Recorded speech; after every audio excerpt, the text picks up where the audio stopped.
Alhamdulillah, di malam hari ini kita kembali melanjutkan pelajaran kita, yaitu berkaitan dengan ta'riful bid'ah, berkaitan dengan apa itu bid'ah.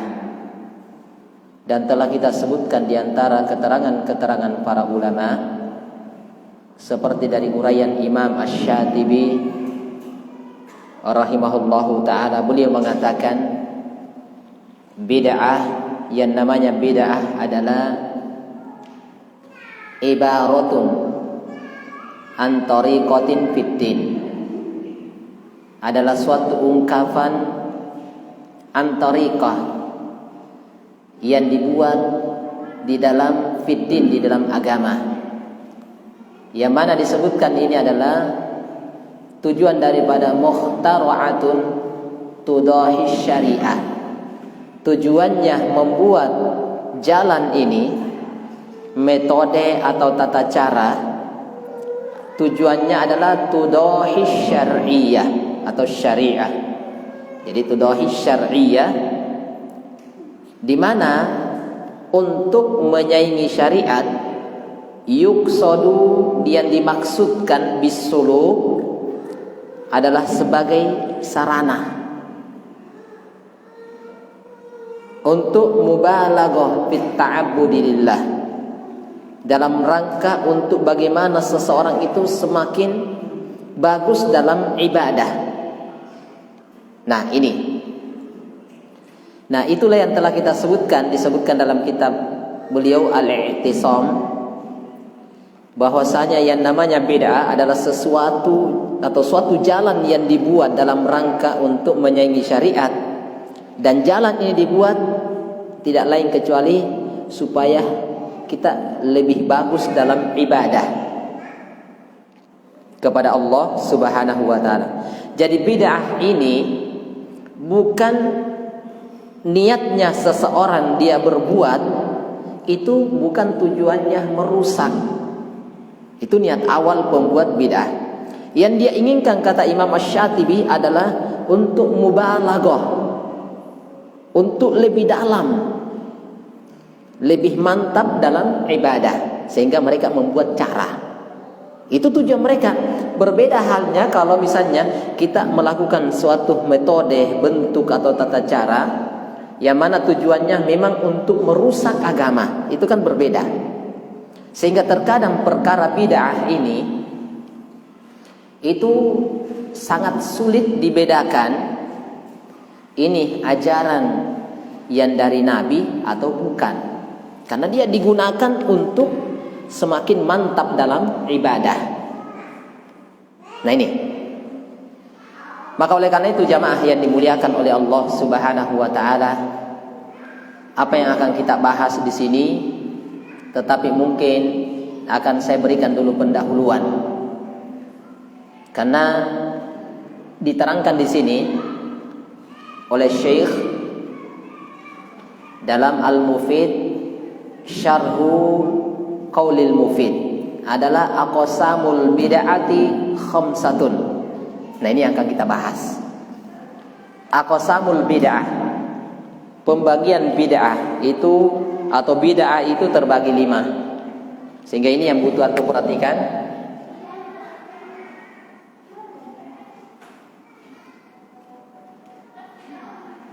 Aqsamul bid'ah adalah khamsah. Ini judul daripada akan kita bahas. Jadi bid'ah itu terbagi 5. Tetapi sebelum kita masuk ke judul yang akan kita bahas ini, kata beliau, butuh kita perhatikan dulu beberapa ketentuan, keterangan untuk lebih memudahkan masuk ke sini. Karena di dalam kitab ini Asy-Syaikh memberikan beberapa bahagian.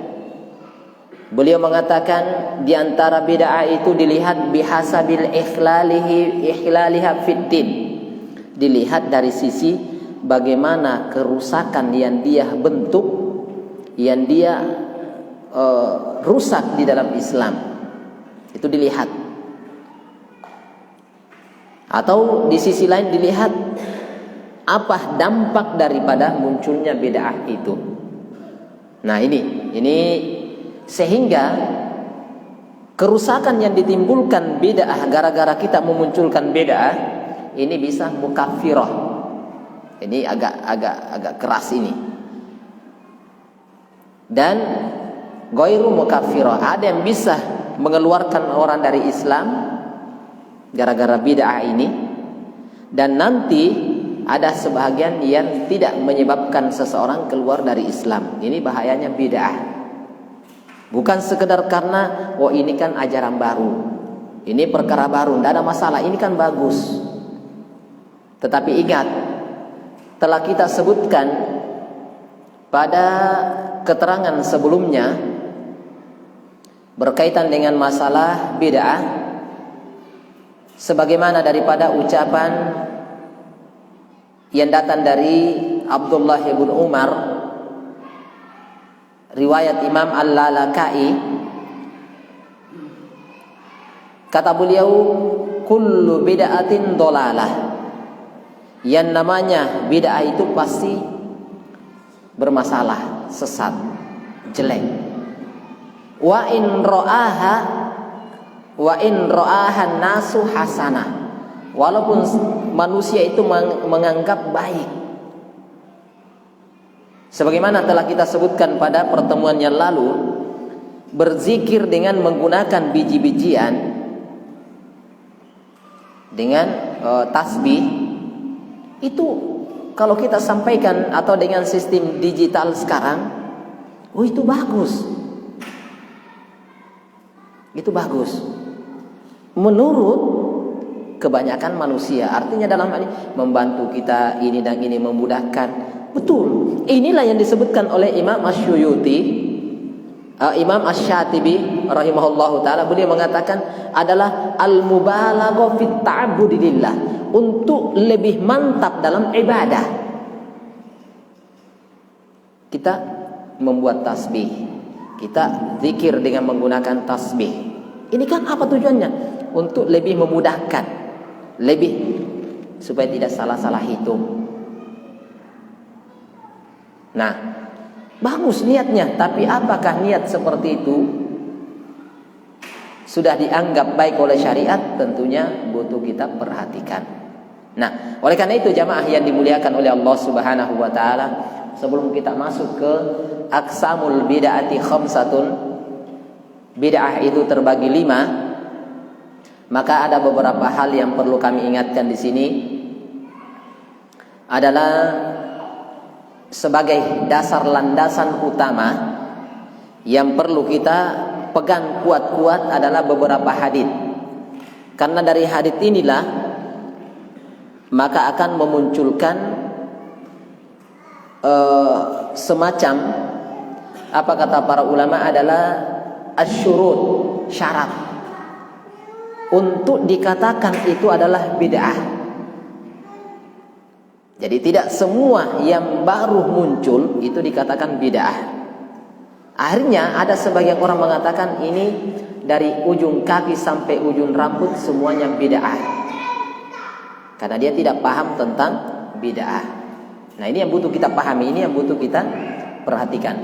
Maka pijakan yang pertama yang disebutkan oleh para ulama, yang pertama tentunya dari hadits Irbad Ibni Sariyah radhiyallahu an. Ini merupakan pijakan pertama yang diuraikan oleh para ulama, di mana hadits ini diriwayatkan oleh Imam Abu Daud, Imam At-Tirmidzi, dan disahihkan oleh Asy-Syaikh Al-Albani rahimahullahu taala. Kata beliau, wa iyyakum wa muhdatsatil umur. Wa iyyakum wa muhdatsatil umur. Fa inna kulla muhdatsatin bid'ah wa kullu bid'atin dolalah. Lihat, wa iyyakum, waspadalah. berhati-hatilah dengan wa muhdatsatil umur, dengan perkara-perkara yang diada-adakan.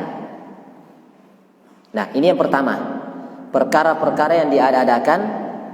Fa inna kulla muhdatsatin bid'ah, karena perkara yang diada-adakan itu, atau setiap perkara yang diada-adakan adalah bid'ah. Dan wa kullu bid'atin dolalah, dan setiap yang namanya bid'ah itu adalah dolal, adalah sesat. Ini dasar pertama. Hadits Irbad ibni Sariyat, riwayat Imam Abu Daud Tirmidzi, disahihkan oleh Syekh Al-Albani rahimahullahu taala. Lihat selanjutnya yang kedua. Dasar yang selanjutnya adalah hadits Jabir ibni Abdullah radhiyallahu an. Supaya kita ini lengkap yang keterangan uraian para ulama sebelum kita masuk. Beliau menyebutkan di mana hadits ini diriwayatkan oleh Imam Muslim, di hadits yang kedua ini dari Jabir ibni Abdullah, amma ba'd. Perhatikan, sering kita dengarkan ini amma ba'du. Apa maksudnya amma ba'd? Artinya ketika ada kata amma ba'd, adapun setelahnya itu kayak semacam ada paragraf baru. Kita membuat suatu pernyataan, kemudian setelah itu kita mengatakan amma ba'd, berarti itu akan ada uraian baru, paragraf baru. Kata beliau, fa inna khairal hadisi kitabullah. Lihat, fa inna, sesungguhnya khairal hadis, sebaik-baik hadis perkataan adalah kitabullah, adalah Al-Qur'an. Wa khairul huda huda Muhammadin sallallahu alaihi wasallam. Dan sebaik-baik petunjuk adalah petunjuknya Muhammad sallallahu alaihi wasallam. Nah, selanjutnya kata beliau, wa syarrul umuri muhdatsatuha, dan sejelek-jeleknya perkara adalah muhdatsat, adalah sesuatu yang diada-adakan. Itulah yang dikenal dengan bid'ah. Wa kullu bid'atin dolalah, sama lafaz sebelumnya. Dalam riwayat Imam An-Nasa'i disebutkan wa kullu dolalatin finnar. Dan ini riwayat lain ya. Kalau riwayat dari Jabir ibni Abdullah, riwayat Imam Muslim, itu sampai disebutkan wa kullu bid'atin dolalah. Riwayat Imam An-Nasa'i disebutkan wa kullu dolalatin finnar. Semua yang sesat itu pasti di neraka. Nah ini, sehingga nanti akan disebutkan ketentuan apakah setiap orang yang melakukan perkara bid'ah langsung dikatakan kita membuat kesimpulan dia di neraka. Itu bukan tugas kita. Ini biasanya ketika seseorang terlalu cepat menyimpulkan atau melemparkan hukum kepada orang lain, inilah yang menyebabkan masalah. Lihat haditsnya ya.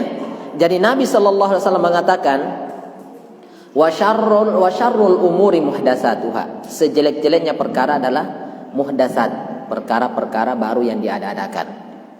Wa kullu bid'atin dolalah, dan setiap perkara yang diada-adakan itu adalah sesat. Kalau disambung, setiap yang sesat pasti di neraka. Kamu sesat berarti kamu di neraka. Itu tidak boleh begitu. Nah, ini biasanya jadi masalah di sini ketika kita langsung main ponis seperti itu. Ini butuh asyurut wal mawani. Ini hukum umum, kesesatan memang tempatnya di neraka. Tetapi apakah setiap orang ini langsung kita ponis di neraka? Belum tentu, tidak bisa. Ada ketentuan, ada syarat, dan ada aturan. Ini nanti kita akan pelajari insyaallah, supaya tidak memudahkan orang itu mengatakan oh ini musyrik, kafir. Hati-hati di situ. Yo ini bid'ah, berarti ahlul bid'ah. Nah, tidak, hati-hati di sini. Jadi ada ketentuan, ada syarat, ada mawani, ada penghalang. Bisa saja dia melakukan karena tidak paham. Bisa saja dia melakukan karena tidak tahu. Nah ini. Atau bisa saja karena dia ada hawa nafsu di situ. Itu tidak bisa. Tidak bisa. Jadi ini yang butuh kita ketahui insyaallah taala. Kemudian dasar yang ketiga adalah hadits Aisyah radhiyallahu anha. Ini yang sering kita dengarkan, ada riwayat Imamul Bukhari, Imam Bukhari dan Imam Muslim. Ini hadits Aisyah, ini ma'ruf, sering kita dengarkan. Ada Bukhari Muslim, ada riwayat Imam Muslim. Yang riwayat Bukhari Muslim itu adalah lafadznya dari Aisyah semua ya. Man ahdatsa fi amrina hadza ma laisa minhu fahuwa raddun. Lihat. Man ahdatsa, disebutkan siapa saja yang ahdas, yang melakukan perkara-perkara baru fi amrina hadza, dalam agama kami ini, ma laisa minhu, yang tidak ada tuntunannya, tidak ada contoh, maka fahuwa raddun, maka itu tertolak. Kata para ulama artinya mardudun, artinya tertolak. Nah, perhatikan di sini. Ini Nabi sudah tekankan di sini, man ahdasa, siapa yang membuat perkara-perkara baru dalam rangka untuk memperkuat dia dalam ibadah, yang fi amrina hadza, dalam agama ini, ma laisa min, yang tidak ada tuntunannya, tidak ada contoh, maka fahuwa raddun, maka itu tertolak. Ini dalam riwayat Bukhari Muslim dari Aisyah. Riwayat yang lainnya dari Aisyah juga disebutkan, riwayat Imam Muslim dari Aisyah radhiyallahu anha, man amila amalan, sebutkan siapa saja yang beramal dengan suatu amalan. Lihat, siapa yang beramal dengan suatu amalan, laisa alaihi amruna, disebutkan di sini laisa alaihi amruna, yang tidak kami ajarkan,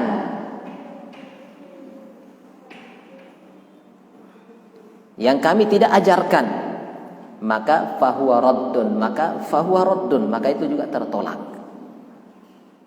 Nah, dari dasar-dasar inilah jamaah kita sebutkan ya, mungkin kalau kita rinci lebih detail ada 5 hadits, tapi hampir-hampir sama ya. Dari hadits-hadits yang ada, maka para ulama itu memberikan kesimpulan, sesuatu itu dikatakan bid'ah adalah tatkala ahdasa atau muhdas. Ini jadi sesuatu yang dibuat-buat. Ini bisa berlaku dalam urusan dunia, bisa dalam urusan agama. Jadi sesuatu yang dibuat-buat. Kalau urusan dunia, tafadhol, silakan, tidak ada masalah. Silakan berkreasi selama itu bukan perkara yang haram, tidak ada masalah. Nah, ini yang pertama. Jadi syarat dikatakan itu bid'ah adalah sesuatu yang dibuat-buat. Yang kedua adalah sesuatu yang baru dalam agama. Nah, ini sudah mengarah ke urusan dunia, tidak masuk sudah di sini. Karena dia sesuatu yang baru dalam agama. Sesuatu yang baru dalam agama. Berarti dunia tidak masuk sudah. Kalau tadi nomor 1, sesuatu yang dibuat-buat, urusan dunia, urusan agama, iya. Dengan adanya syarat yang kedua, perkara baru dalam agama, berarti dunia sudah keluar. Yang ketiga adalah tidak disandarkan pada dalil syar'i.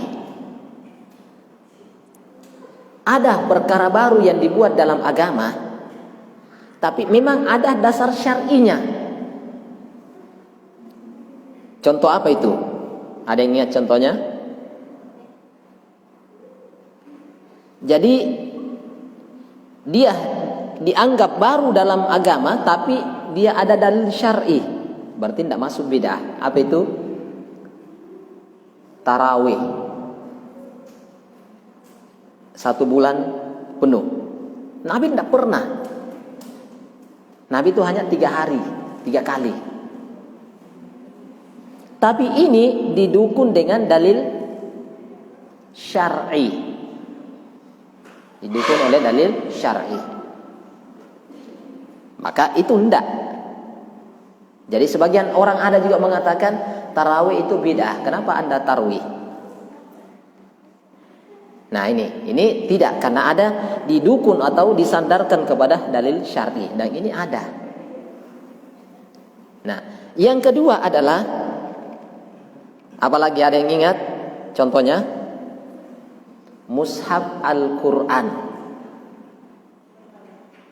Di zaman Rasulullah Sallallahu Alaihi Wasallam itu tidak ada mushaf Al-Quran.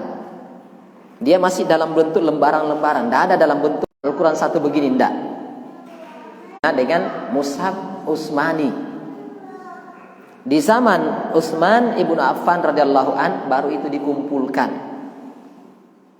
Kenapa? Sebabnya itu adalah tatkala Nabi Sallallahu Alaihi Wasallam mengirim 70 sahabatnya penghafal Al-Quran, yang semuanya itu dibunuh di perjalanan. Al-Quran tidak diharokati karena mereka hafal. Nah, ini semuanya ada mengatakan, oh ini bid'ah, pengumpulan ayat dari Al-Quran itu bid'ah.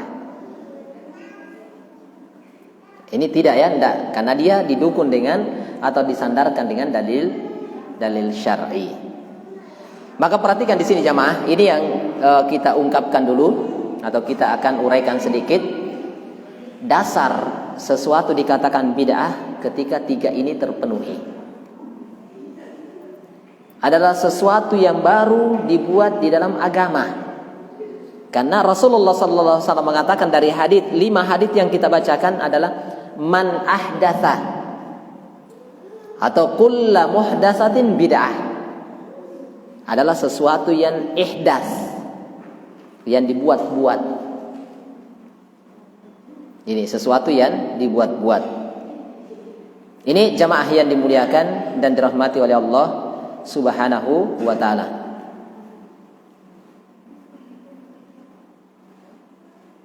Ini yang pertama disebutkan dari hadits Nabi sallallahu alaihi wasallam, semua yang ahdasa adalah masuk. Maka di sini biasanya yang keliru di sini. Di sini banyak orang mengatakan dari ujung kaki sampai ujung rambut semuanya bid'ah. Semua orang bid'ah, tinggal dia yang selamat. Kenapa? Karena dia pahami ini. Syarat yang pertama adalah man ahdatsa kulla muhdatsatin bid'ah. Setiap perkara baru yang dibuat-buat itu bid'ah. Ini masuk urusan dunia, urusan agama. Oke, ini syarat yang pertama. Nah, untuk lebih menjelaskan adalah ketika masuk urusan kedua. Masuk urusan kedua adalah sesuatu yang baru dalam agama. Mana dasar yang menentukan ini? Fi amrina hadza. Fi amrina hadza. Jadi disebutkan fi amrina hadza, dalam urusan agama. Berarti kalau urusan dunia tidak, terserah urusan dunia, karena tidak disebutkan oleh Nabi fi amrina hadza fid din wa fid dunya, enggak. Hanya disebutkan fi amrina hadza, dalam urusan masalah agama. Dan Nabi sallallahu alaihi wasallam itu urusan dunia mereka serahkan. Tentang kisah kejadian yang pernah terjadi adalah ketika kurma, ketika itu kebiasaan masyarakat Quraisy pada saat itu adalah mengawinkan antara kurma-kurma mereka ini. Jadi ambil yang pejantannya kemudian diselipkan di betinanya. Disitulah terjadi penyerbukan. Akhirnya terjadi buah. Maka Nabi sallallahu alaihi wasallam ketika itu bilang tidak usah seperti itu. Itu sudah ketentuan terjadi seperti itu. Maka mereka dengarkan Nabi sallallahu alaihi wasallam. Ya sudah, tidak usah, karena kebiasaan kita terjadi seperti ini, hanya hasilnya bagus. Tiba-tiba Nabi mengatakan tidak usah, biarkan saja seperti itu. Ternyata di tahun itu gagal panen, tidak ada hasil. Maka mereka mengadu, ya Rasulullah, ini tahun ini kurma gagal, kita tidak jadikan seperti ini, seperti arahan Anda, maka gagal. Beda dengan sebelumnya karena kami adakan seperti ini. Maka Rasulullah ketika itu mengatakan, adapun dalam urusan dunia kalian, antum a'lamu bi umurid dunyakum. Kalian itu lebih tahu dalam urusan dunia kalian. Jadi ini tidak masuk dalam perkara bid'ah, itu tidak masuk urusan dunia, tidak. Sehingga jangan menganggap kalau begitu lampu dulu tidak ada, pesawat, oh itu bid'ah semua, baru semua. Itu urusan dunia, tidak ada urusan agama di situ. Yang ada adalah ketika doa naik kendaraan. Kalau kita membuat doa naik kendaraan, itu yang jadi masalah. Tapi doanya kan sudah ada, doa naik kendaraan ini. Mau bentuk kendaraannya mobil, motor, sepeda, pesawat, makhluk hidup, kuda, unta, doanya sama, naik kendaraan. Itulah luar biasanya agama kita, ajaran Nabi kita Muhammad sallallahu alaihi wasallam. Dia ajarkan satu, semuanya berlaku. Kata orang berlaku universal, berlaku umum. Semua. Yang penting kendaraan sudah laku doanya. Tidak ada doa khusus, doa naik kuda khusus, doa naik motor khusus, doa naik sepeda khusus, doa naik ini khusus, tidak ada. Pokoknya doanya naik kendaraan. Nah ini. Maka ini jamaah yang dimuliakan dan dirahmati oleh Allah Subhanahu wa taala, kalau kita sebutkan ini adalah fi amrina hadza, keluar urusan dunia. Sehingga keliru orang-orang, dari sinilah bisa kita tahu, oh ini bid'ah dari ujung rambut sampai ujung kaki, berarti dia tidak paham bid'ah. Yang ketiga, lebih parah lagi di sini, adalah disebutkan tidak disandarkan kepada dalil syar'i, baik sifatnya umum maupun khusus. Dari mana dasar pendalilannya? Ma laisa minhu. Ma laisa minhu, yang tidak ada dasar asal dalilnya dalam Islam. Ini jamaah yang dimuliakan oleh Allah Subhanahu wa taala. Ini wallahu taala alam bissawab. Ini diterangkan oleh para ulama rahimahullahu taala. Jadi saya lihat di sini, untuk lebih memudahkan antum adalah perhatikan hadis Nabi sallallahu alaihi wasallam. Semuanya masuk di sini, adalah hadits Aisyah riwayat Bukhari Muslim. Perhatikan haditsnya, dan ini kita bagi di sini. Syarat daripada dikatakan bid'ah adalah, lihat, man ahdatsa. Nah lihat, fi amrina hadza. Nah ini. Jadi lihat, ini satu, ini dua, yang ketiga ini.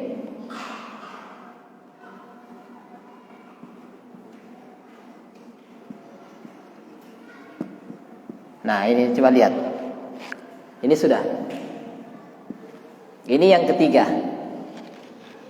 Syarat pertama, syarat kedua, dan syarat ketiga. Sesuatu dikatakan bid'ah ketika terpenuhi tiga syarat ini. Man ahdasa, semua perkara baru, dalam perkara baru yang diada-adakan, man ahdasa. Terus fi amrina, perkara baru yang diada-adakan dalam agama. Yang mana ma laisa minhu, tidak ada dasar dalil syar'i, tidak ada dasar dalilnya. Ma laisa minhu. Jadi sudah masuk syaratnya. Jadi kalau hanya di sini perkara baru, ini tidak bisa dikatakan itu bid'ah. Dikatakan bid'ah tapi berlaku umum. Nah, masuk di sini sudah ada pembatasan hanya dalam urusan agama.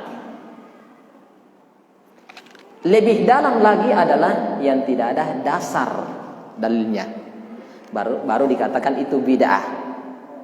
Baru dikatakan bid'ah. Tapi kapan tidak terpenuhi ketiga syarat ini, maka tidak bisa dikatakan itu bid'ah. Nah ini dasarnya. Ini man ahdatsa fi amrina hadza ma laisa minhu. Jika terpenuhi ketiga syarat ini, 1, 2, 3, maka konsekuensinya adalah ini.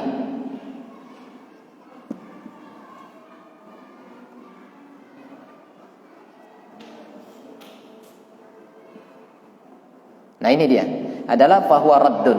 Apa artinya? Mardudun, tertolak. Ini sudah. Kapan terpenuhi itu? Sudah tidak akan ada hasil yang kita dapatkan. Dalam ibadah apapun yang kita kerjakan, ibadah yang besar sekalipun tidak akan ada manfaatnya. Ketika ini terpenuhi, maka pasti konsekuensinya dalam syariat adalah mardud, tertolak. Bacaan Quran, sedekah, salat, puasa, tidak akan ada ketika ini yang terjadi. Dan disinilah jamaah yang dimuliakan oleh Allah Subhanahu wa Ta'ala, ada orang-orang nantinya akan diusir dari telaga ketika ini.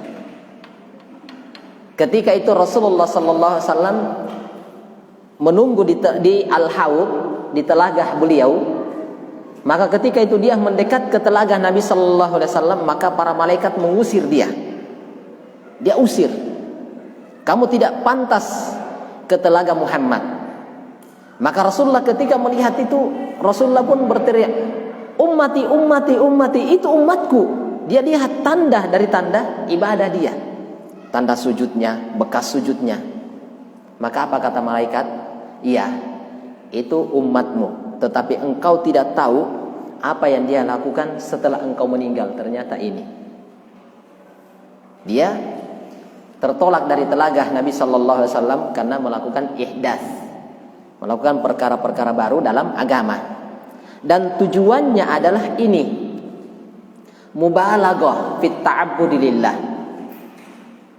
supaya dia semakin mantap dalam ibadah, semakin bagus dalam beramal. Tidak ada satupun perkara bid'ah yang dibuat kecuali tujuannya itu.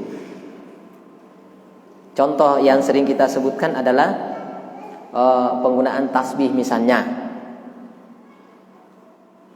Penggunaan tasbih adalah untuk apa? Supaya lebih memudahkan. Berarti bagus untuk ibadah. Tapi sudah ada dicontohkan dia. Apakah ada contohnya? Tidak ada. Ada dasar dalilnya? Tidak ada. Sudah selesai. Karena itu tujuannya untuk ibadah, maka tinggalkan.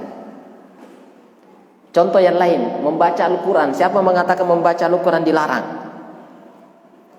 Tidak ada. Itu ibadah paling mulia. Tetapi kapan kita posisikan di sesuatu yang bukan pada tempatnya, menjadi masalah. Kapan itu? Sebelum sholat.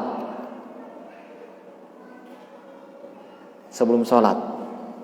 Bacaan Qurannya, ya Masya Allah. Tapi memposisikan. Tujuannya ada. Apa itu? Mengingatkan orang supaya, oh sudah dekat waktu sholat. Bagus.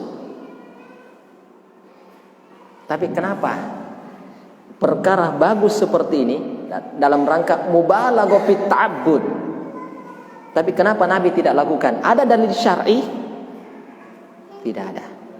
Oh ini kan bagus. Wa in ra'aha an-nasu hasanah. Manusia menganggap itu bagus, membantu saya. Itulah ada azan. Adanya azan. Itulah yang diajarkan oleh Nabi. Yang diajarkan oleh Nabi. Bahkan dengan inilah yang membaca sebelum setengah jam sebelum itu kan mengganggu luar biasa itu. Di situ Nabi suruh untuk qailula namanya. Qailula, ada tidur sejenak yang bisa. Itulah azan, sehingga antara azan dan iqamat itu ada jedahnya, ada jarak. Tidak bisa langsung. Maka ini jamaah yang dimuliakan dan dirahmati oleh Allah Subhanahu wa Ta'ala, perlu kita perhatikan di sini. Ini jamaah yang dimuliakan dan dirahmati oleh Allah Subhanahu wa Ta'ala. Kita lihat keterangan Imam Ibnu Rajab Al-Hambali rahimahullahu taala. Ini ada beberapa keterangan beliau. Yang pertama,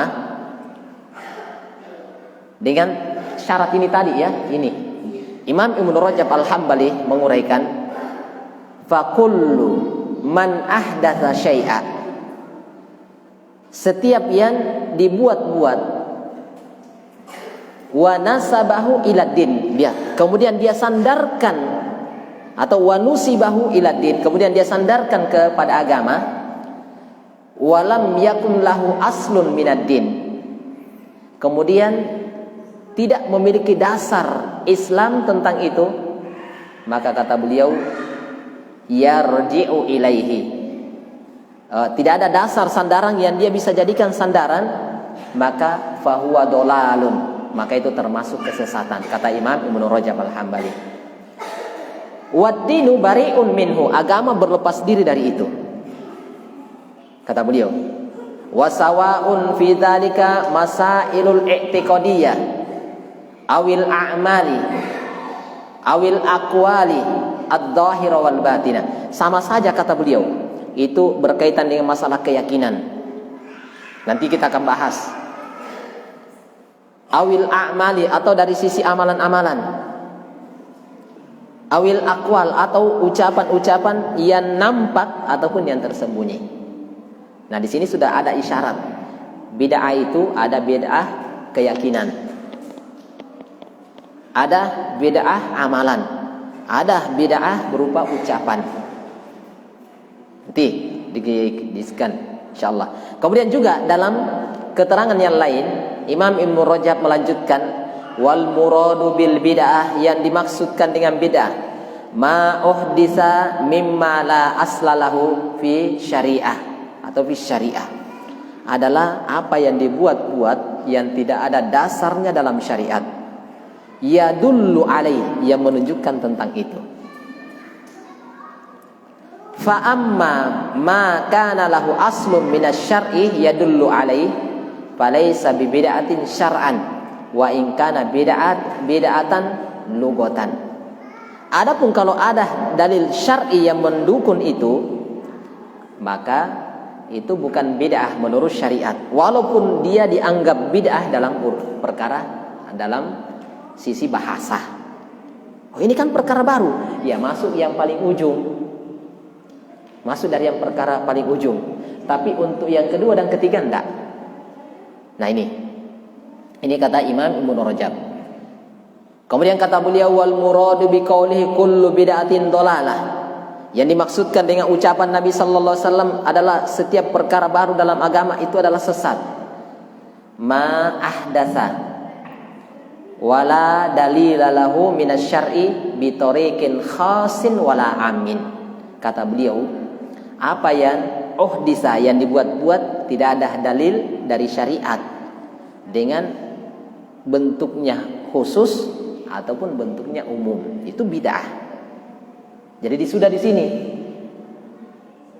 ma laisa minhu, tidak ada dasar dalil baik yang khusus ataupun dalil secara umum. Dalil secara umum, maka itu sudah dikatakan pasti bid'ah, kata beliau. Kata beliau begini selanjutnya. Ini ucapan Imam Ibnu Hajar Al-Asqalani rahimahullahu taala. Apa kata beliau? Man ihtara'a fiddin ma la yashhadu lahu aslun min usulihi wa la yaltafitu ilaih. Kata Imam Ibnu Rajab, siapa yang membuat-buat perkara baru dalam agama, lalu la yashhadu lahu aslun min usuli, yang tidak didukung oleh dalil, maka fala yaltafitu ilaih, tidak usah antum toleh, tidak usah diperhatikan, tidak usah dihiraukan. Oh, ini bagus ini. Pertanyaannya bukan masalah bagusnya, ada tuntunan atau tidak. Itu kata beliau. Di tempat lain Imam Ibnu Hajar Al-Asqalani rahimahullahu taala mengatakan begini, wa ma kana lahu aslun yadullu alaihi syar' falaysa bid'ah. Sama ucapan Imam Ibnu Rajab. Kata beliau, ma kana lahu aslun, jika sesuatu itu memiliki landasan dalil dari syariat, falaysa bid'ah, bukan bid'ah. Fal bid'atu fi urfi syar'i, adapun bid'ah dari menurut syariat, madmumatun bi khilafil lugati, adalah perkara yang tercelah, berbeda dengan pengertian bahasa. fa in kulla syai'in uhdisa alai ala ghairi misalin yusamma bid'ah sawa'un kana mahmudan aw madmuman. Kata beliau, kapan perkara baru yang muncul yang tidak ada misal, tidak ada contoh, tidak ada dasar sandaran dari Nabi, maka itu pasti dikatakan bid'ah. Baik yang dipuji oleh manusia, apalagi yang tercelah. Nah ini jamaah yang dimuliakan dan dirahmati oleh Allah Subhanahu wa ta'ala. Ini dasar keterangan yang disebutkan oleh para ulama rahimahullahu ta'ala dalam masalah bid'ah. Ini wallahu ta'ala alam bissawab. Ini beberapa ketentuan dan insyaallah ta'ala baru nanti kita akan masuk berkaitan dengan pembagian bid'ah yang terbagi 5. Bid'ah itu ada 5 bahagian. Inilah yang akan kita bahas insyaallah ta'ala. Yang penting ini dulu, syarat dikatakan bid'ah harus terpenuhi ini. Kalau ada dalil secara umum berkaitan dengan itu, sudah selesai. Contoh misalnya berdoa. Berdoa adalah perkara yang disyariatkan, bahkan itulah senjata seorang muslim. Berdoa setelah sholat adalah suatu kebaikan. Kenapa? Dan itu setelah Rasulullah mengatakan setelah selesai melakukan kebaikan ibadah, maka berdoa. Sholat kebaikan, setelahnya kita berdoa. Silakan. Yang jadi masalah adalah ketika bersamanya. Berdoa setelah sholat silakan, tapi yang bersama ini.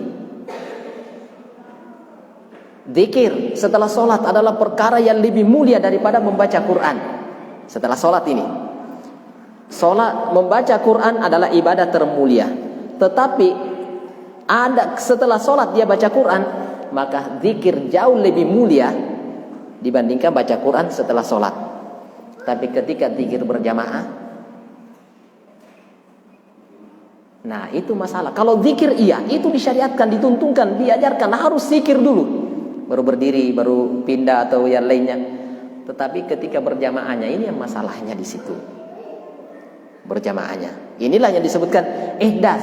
Katanya kalau berjamaah lebih ini. Ah, itulah dia. Mubalaghah fit ta'abbud. Supaya lebih mantap dalam ini katanya kalau ketika berjamaah. Masalahnya ini ada tidak? Di zaman Nabi berzikir, zikir, tapi Nabi pernah berjamaah? Tidak, tinggalkan, selesai. Merayakan kelahiran Nabi. Nabi yang lahir tidak pernah merayakan kelahirannya, masa kita yang merayakan? Itulah yang dikenal dengan maulid. Itu maulid merayakan kelahirannya Nabi.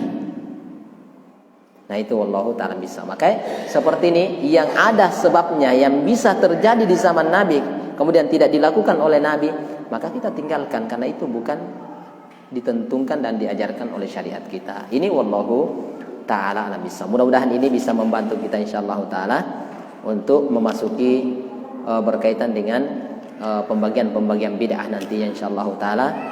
Karena di bab selanjutnya akan diingatkan tentang hati-hati daripada bid'ah. Kan sudah disebutkan ihdaru al bid'ah fid din, hati-hati berkaitan dengan bid'ah dalam agama.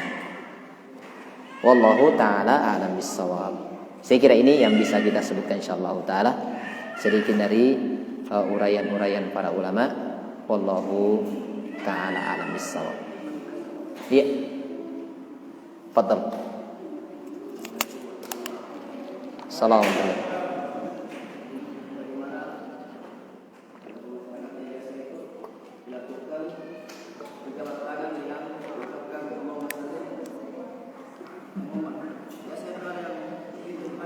Ya, ini kalau dia yakini itu untuk lebih ini kan itu bisa masuk dalam perkara bid'ah. Jabat tangan ketemu maka itu disyariatkan.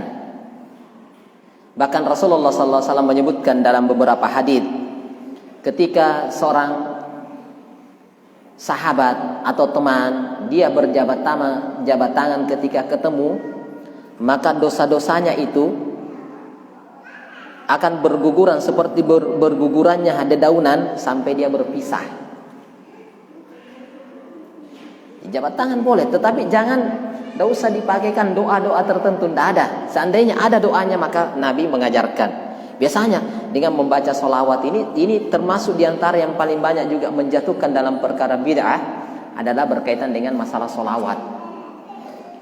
Setiap ini ada sholawatnya, memang sholawat itu disyariatkan kapan, tetapi jangan ditempatkan pada sesuatu yang tidak perlu.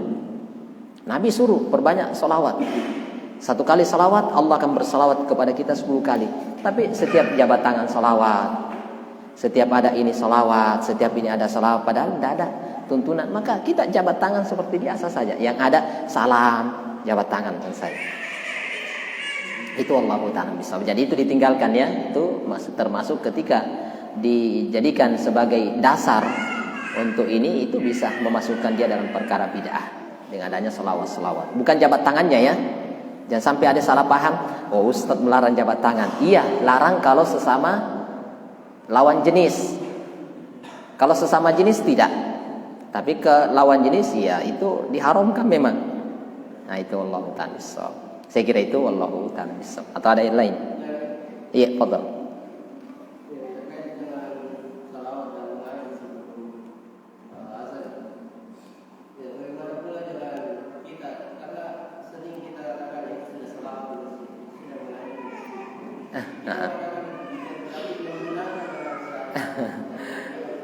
Iya. Nah, apakah termasuk itu juga ucapan kita mendukung bid'ahnya mereka, ataukah termasuk boleh kita hentikan dulu karena sudah mengaji di masjid? Artinya ini adalah ucapan karena berlakunya atau saking di mana-mana ada seperti ini, artinya ya sudah kita istirahat dulu, sudah mengaji orang di masjid. Jadi hal semacam ini artinya bukanlah kita ini masuk dalam lingkup ibadah, enggak. Hanya pemberitahuan. Kita istirahat dulu karena sudah mengaji di masjid atau apa. Yang kita bahas adalah masalah mengajinya. Ucapan kita ini tidak ada kaitannya insyaallah ta'ala dalam ini. Karena dia bukan dalam rangka untuk ibadah atau yang lainnya, tidak ada masalah di situ.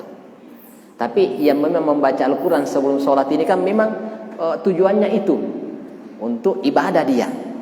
Itu. Kalau yang tadi itu hanya ucapan pemberitahuan, insyaallah ta'ala dia tidak masuk. Ya wallahu ta'ala bissawab. Saya kira itu. Mungkin itu ya, karena waktu insyaallah ta'ala. Wallahu ta'ala bissawab. Nanti kita akan sebutkan insyaallah di pembahasan selanjutnya berkaitan dengan masalah macam-macam bid'ah, supaya nanti kita itu bisa waspada, karena ada yang bisa mengeluarkan dari Islam bid'ah itu. Maka ini yang kita butuh waspadai. Ada yang hanya tidak mengeluarkan dari Islam tapi menggugurkan amalan ibadah kita. Itu wallahu ta'ala alam bisawab. Ini akan kita bahas pada pertemuan yang akan datang. Mudah-mudahan dimudahkan dan dimudahkan untuk kita membahas itu. Wallahu ta'ala alam bisawab. Subhanakallahumma rabbana wa bihamdik, asyhadu an la ilaha illa anta astaghfiruka wa atubu ilaik. Assalamualaikum warahmatullahi wabarakatuh.